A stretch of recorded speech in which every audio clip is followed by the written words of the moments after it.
Our media, our secular mainstream media was doing everything they could to provoke Biden into getting into this conflict. Oh, yeah. And same thing with the European press. We're trying to get NATO more involved. Yeah. You know, if that was a Republican president like Trump or Bush, I don't think that would have happened that way. But I'm going, what are they doing? Throwing billions and billions and billions of dollars at it. You know, and the weaponry.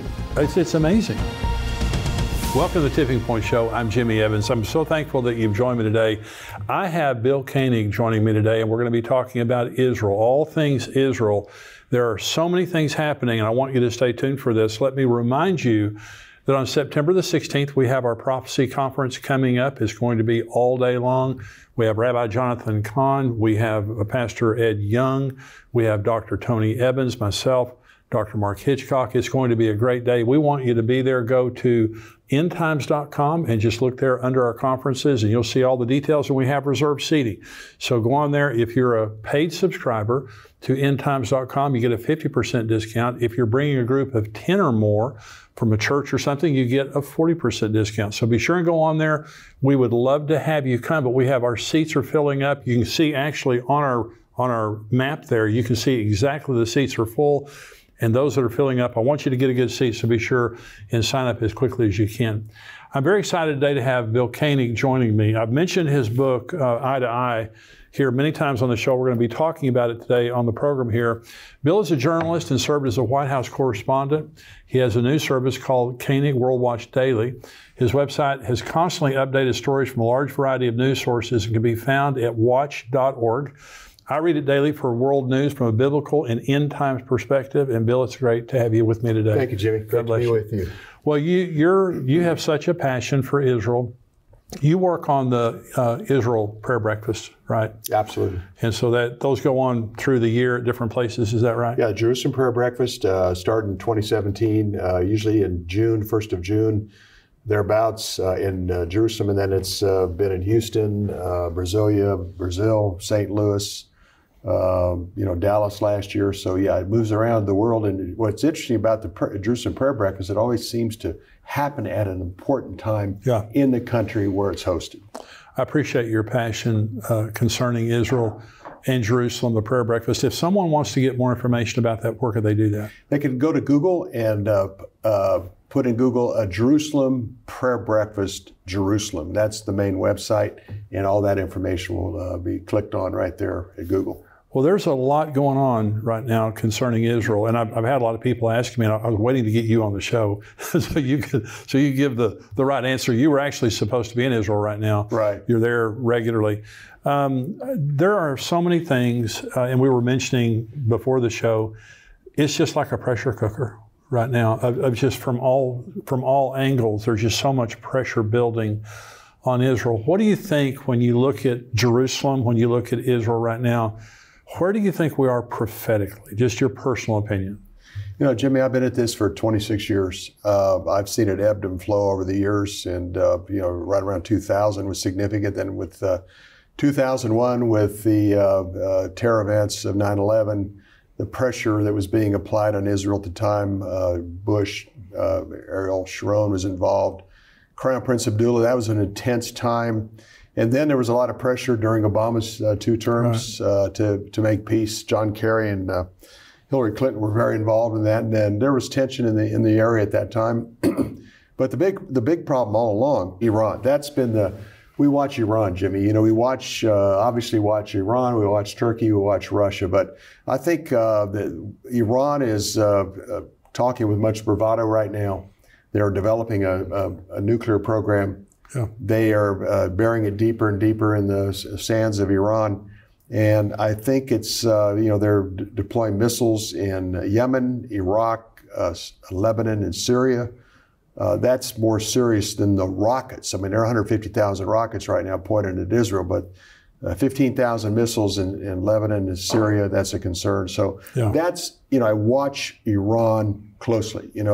Pastor W.A. Criswell down at First Baptist used to always say, if you want to know where things are standing biblically and prophetically, watch what's happening with Jerusalem, God's time clock. Right. That's what we do, but also Iran is a major player absolutely. that we keep a close eye on. prophetic significance. And so you were saying they're burying what Iran is saying is they're going to be able to bury their nuclear facilities in those mountains to where the bunker busters don't work. But you're saying that Israel's got a way around that. Yeah, it was interesting because over the last few years, we've provided Israel a lot of bunker busting bombs. And the purpose of that was to be able to penetrate those facilities that they're building under the ground, bearing, their nuclear program or missiles and deployment of missiles. But a good friend of mine, Yoram Ettinger, who used to be a consulate general down in Houston for Israel and also worked out of the Israeli embassy in Washington, told me, he said, we received the bunker busting bombs and then we improved them significantly. And so we're not concerned.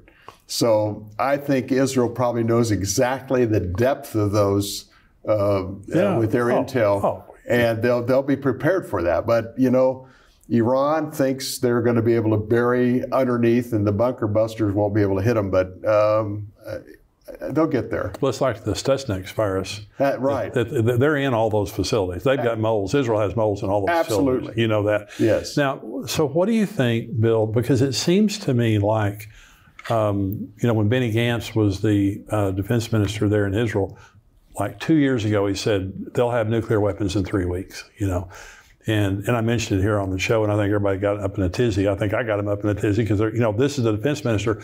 Well, there's so much hype and so much rhetoric that goes on. However, Iran has been at this for a long time. They've defied the world community. They have not allowed the scrutiny of the United Nations or the groups involved in that. So what do you think timing-wise? It just doesn't seem to me like Israel has a lot of time to wait. They have the missiles, they have the capability today that they didn't have 2 years ago to strike Israel with a nuclear missile. And so what do you think as far as timing is concerned? How critical is the timing? And do you see Israel preemptively bombing Iran anytime soon? That's a good question, Jimmy. And probably the one that I have the most interest in right now is what is the red line? I remember in the summer of 2016, Russia, Syria, and Iran had troops fairly close to Israel's northern border. Right. And Ambassador Crocker, who had been for us there in Iraq, and Ambassador Jeffers, who had operated out of Syria, said that Israel's really close to the red line being crossed. They've really felt that summer was a real critical stage, especially with that troop movement. And then the word was getting out that Israel was going to do something. And then there was a retreat of those soldiers, and then things calmed down. So there was a defined red line at that time. And I think there is definitely a red line in place right now. No one's on the world stage speaks more effectively than Benjamin Netanyahu about the Iranian threat. I was there in Capitol Hill when he spoke to Congress, I think it was 2015, and warned of the threat of Iran. He knows what the problem is. His challenge previously was to get the defense community to back him, his defense minister and others to back him.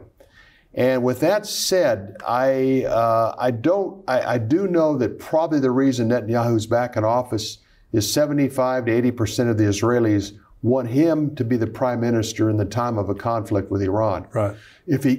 So what's important is to get the defense industry or defense establishment behind him. In some ways, they're very concerned about a war with a very significant big country. That's also, those are the Persians are very smart people as well. Yes, they are. And I think, Jimmy, I hope it's not Israel's gift over the years has been the gift of preemptive strikes, hitting before thought, hitting before known. And I'm concerned in that kind of dynamic between Netanyahu and the defense establishment. They might take a hit first and then be forced to respond. So I hope Israel can respond first and not have to do something preemptively. Some of my friends that are also pretty close to the situation are concerned about a Tel Aviv hit and then the fulfillment of Isaiah 17:1, where Damascus will no longer exist as a city. Right. I think that's a scenario you probably have thought of that as well, Jimmy. I think so it really boils down, we're really close to that red line right now. What will happen for something to cause that red line to be crossed, or something, or at least a motivation to do something. Well, Jeremiah 49, the Elam, it's the prophecy against Elam, southern Iran, where Elam says, I'm going to knock the bow. God says, I'm going to knock the bow out of your hand. I'm going to judge your princes, not the people necessarily. But it's interesting there because it says in southern Iran there, when this happens, there won't be a country in the world where someone from Elam doesn't end up in. In other words, it's going to be off limits to humanity after this strike occurs. Well, that's where a lot of their nuclear facilities are. It's where a lot of their missile launchers are there. And we've had Bill Salas on the show, and he does a lot of this. But it makes sense when they had the Chariots of Fire exercise last year with the United States, and they had all their military branches. Israel had all their military branches planning a preemptive strike against Iran, followed by defending their borders. Okay, so you have the Psalm 83 war, you have the Jeremiah 49 war against, it's not necessarily a war against Iran, it's a judgment against Elam. But just imagine that Israel bombed southern Iran and the Bushehr nuclear facility, the missile launchers that are there, it became a nuclear waste zone. Immediately followed by a regional war, which is Psalm 83. Now, I think Psalm 83 could have been fulfilled in the War of Independence.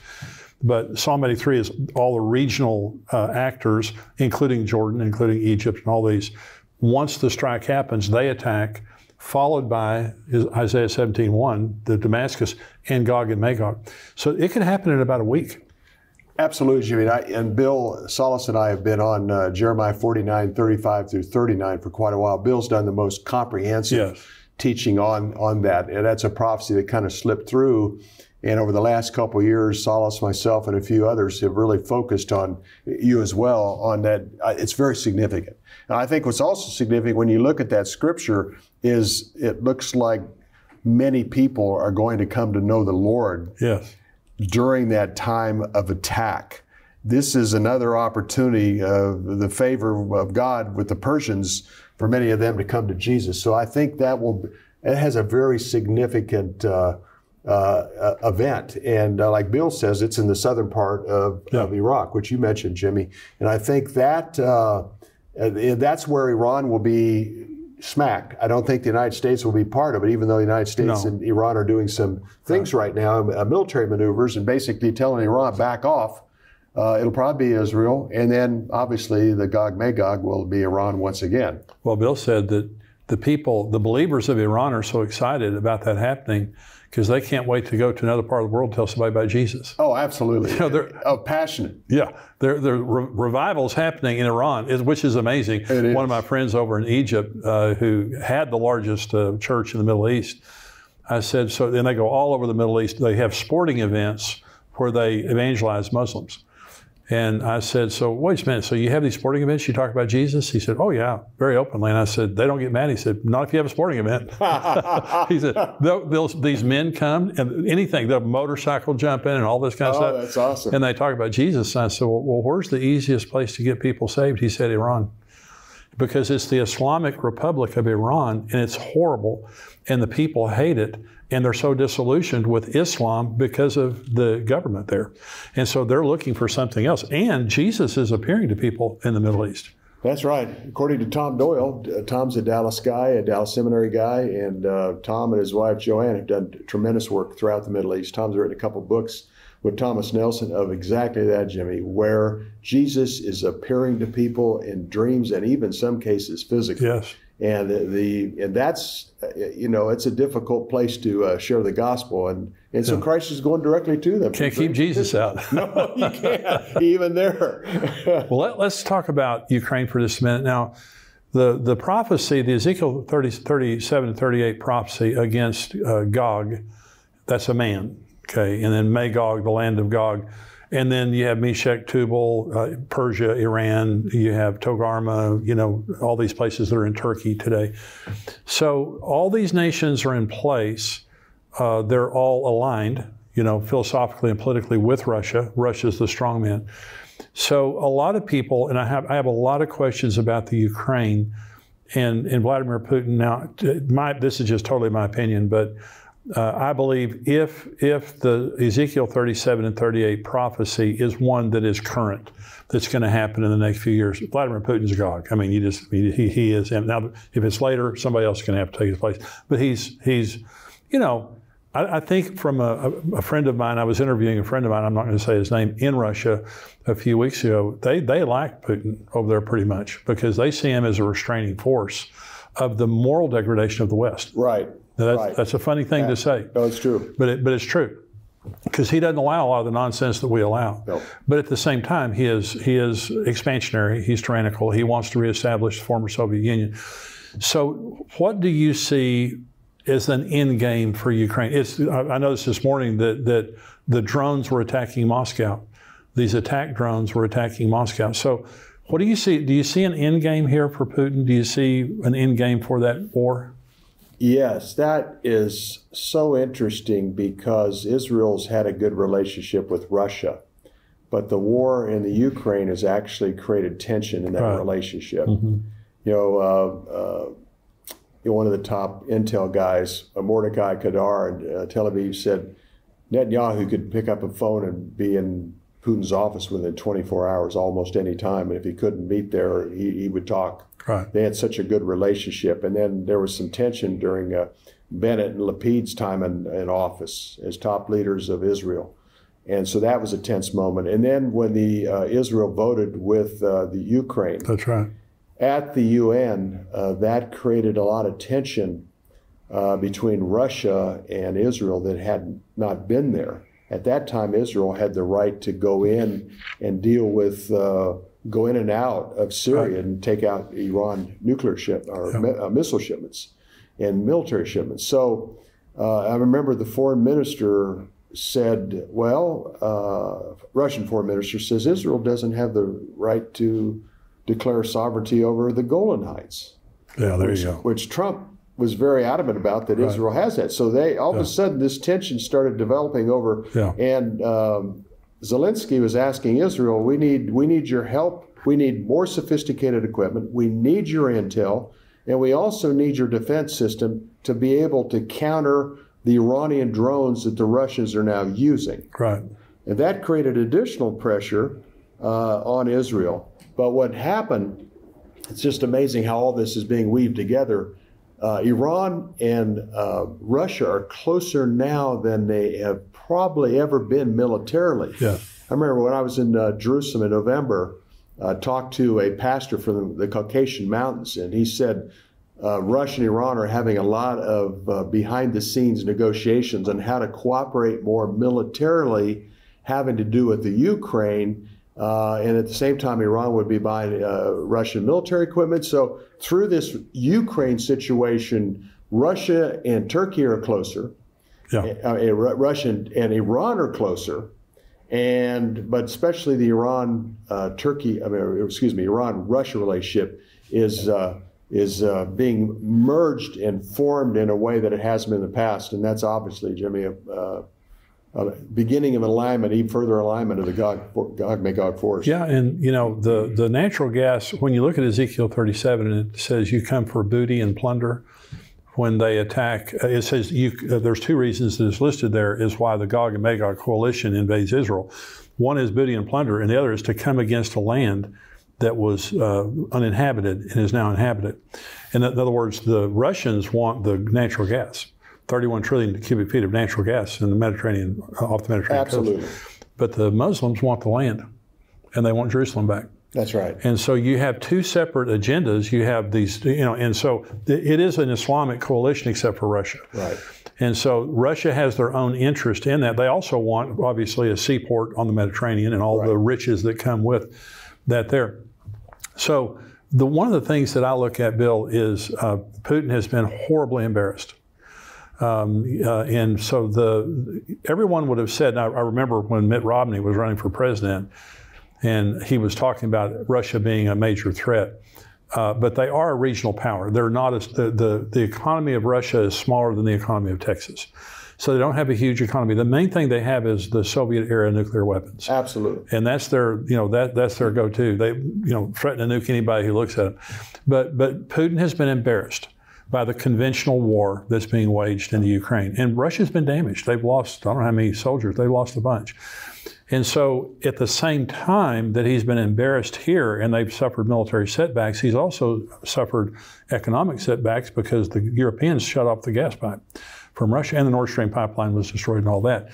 So now you have Israel making deals with Europe to be their supplier. They're supplying Egypt, they're supplying other areas, but they're supplying, there's a lot of money and a lot of influence there.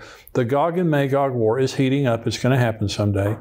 But the Gog and Magog war is heating up. And again, if this is a current prophecy that's going to happen in the near future, I think Putin's in the right frame of mind.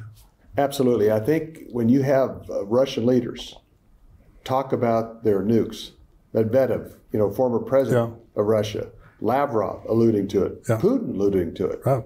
Why are they mentioning this? And the other thing, Putin's a chess player. He's very strategic. He's a lot weaker than most people thought. General Kellogg was on Fox News a couple of months back, and he said basically, Russia's so weak economically, it's like Belarus with nuclear weapons. I'm sure Russia didn't like hearing that, but he said, "Oh, look, they're not much of a threat." But they have, what was so interesting about the Ukraine, our media, our secular mainstream media was doing everything they could to provoke Biden into getting into this conflict. Oh, yeah. And the same thing with the European press. We're trying to get NATO more involved. Yeah. If that was a Republican president like Trump or Bush, I don't think that would have happened that way. But I'm going, what are they doing? Throwing billions and billions and billions of dollars at it. And the weaponry. It's amazing.